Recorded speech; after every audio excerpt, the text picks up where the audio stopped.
Welcome to our channel, Classify Community. Today we will be dealing with the topic three-phase induction motor. So whenever we heard about the three-phase, we always know there is a three-phase supply, right? So what is a three-phase induction motor? So see, we know that motor is a thing which converts energy, or you can say it is an energy conversion machine. So a motor, so you can say that, as I have said, what is a three-phase induction motor? An electrical motor is such an electromechanical device which converts electrical energy into a mechanical energy. Whenever you read a sentence, you must line the main word. So it is the electromechanical device. So you can simply understand that it will convert it from electrical energy into a mechanical energy then. So it is an electromechanical device. Okay? I hope you understood. So whenever, in case of a three-phase AC operation, most widely used motor is three-phase induction motor.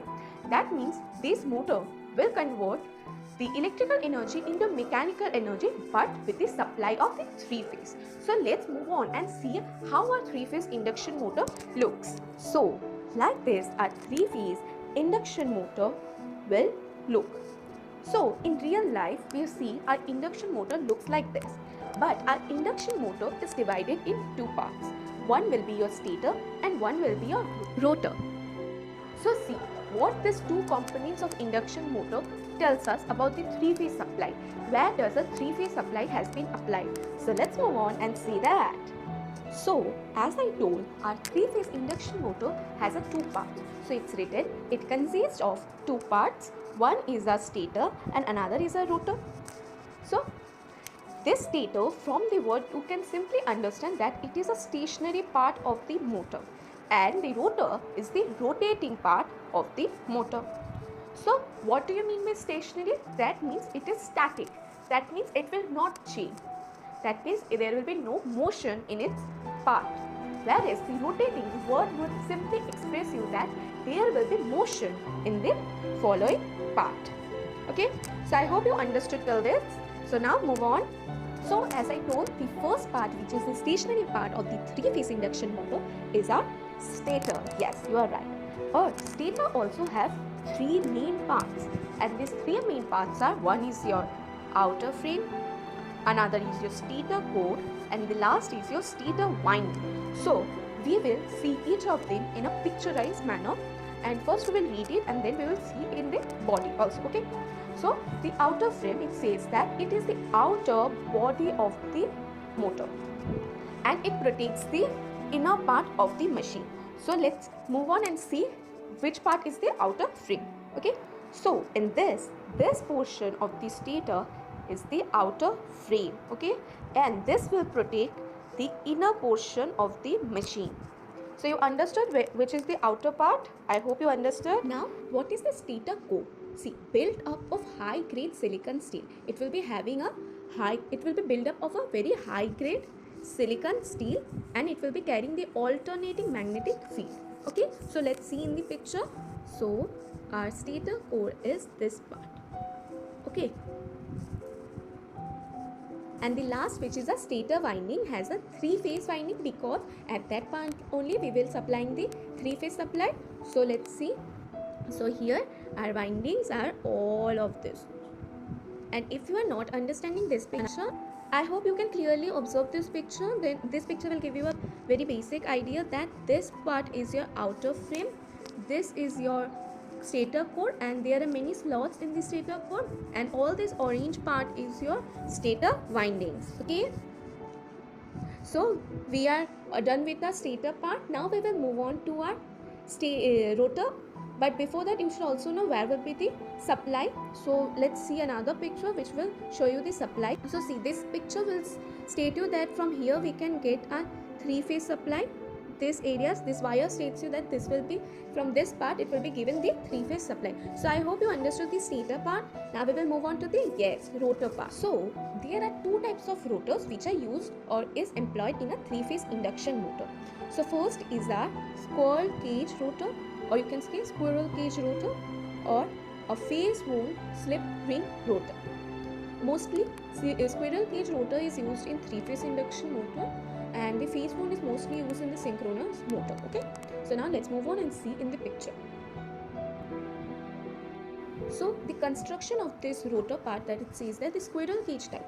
So the rotor winding is composed of copper bars embedded in the rotor slot. So I hope you can see the picture, and here it is written that it is the copper bar. This portion is your copper bar of the squirrel cage type, and it is embedded in the rotor slot. So as it is a rotating, so this copper bar is in the rotor slot and shortened at both ends by the ring. That means this copper bar is in the both ends. So I hope you understood. And it says that the squirrel cage type is simple, low cost, robust and low maintenance. Okay, and in the squirrel cage there are also laminated cores, which is after the copper bars, or you can say between the two copper bars. This portion is the laminated core, and after the copper bars there is a metal ring also. Okay, and the wound rotor type, this rotor winding is wound by wires. That means there will be many wires, and the winding terminals can be connected to the external circuit through slip rings. With the help of slip rings, we can connect this winding terminals, okay, to our external circuit. And here also similar, we have a laminated core, and there are coils, and that coils is our windings. Okay, and it is easy to control speed, but it is expensive. It controls the speed very easily, but it is a little bit expensive. So I hope you understood the construction of the three-phase motor. So now let's read about both the rotating and the stationary part. Okay, so it says that two basic parts of an AC motor are a stationary stator and a revolving rotor. So it says that in a stationary stator, it consists of a steel frame. So where it consists of a steel frame? Yes, it is in a silicon base. So it was a stator core that supports a hollow cylindrical core. Okay, this is the first point. And the second point, it states that core constructed from stacked laminations having a number of evenly slotted. In a stator core there were many slots, you can see, as well as there were stator winding. I hope you remember the picture and you can picturize the 2 points. And the revolving rotor, it says that it is composed of punched laminations, which we have seen in the squirrel as well as the wound one, right? And it is stacked to create a series of rotor slots providing space for the rotor winding. So one of the two types of rotor winding, so there are two types of the rotor winding. One was a squirrel and another was a wound. The third point says that the conventional three-phase winding is made up of an insulated wire similar to the winding on the stator. So the winding which we used in the stator, that rotating winding also is similar to that. That means the coils are similar to the windings of the rotor, you can see. And the last point, it says that the aluminium bus bar shorted together at the ends by two aluminum rings, forming a squirrel cage shaped circuit.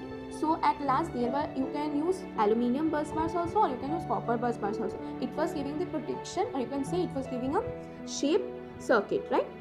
So I hope you understood the construction of the three-phase motor and what is three-phase motor. So today's lecture ends here. We will see you in the next lecture. So till then, be happy and have a great day.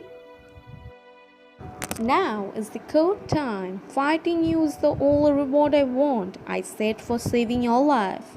I hope all of you understood the lecture of today. And thank you for watching. Wow, that's impressive! You have completed a magic today. For more videos, subscribe. Join our Facebook group and Instagram page for group discussion and live Magus videos for exam preparation in an hour. We start at Classfly community for students to learn from a friend in a simple way and support them in their own languages. If you are willing to be that one friend who saves us at the exam night preparation, then please join us by visiting classfly.in.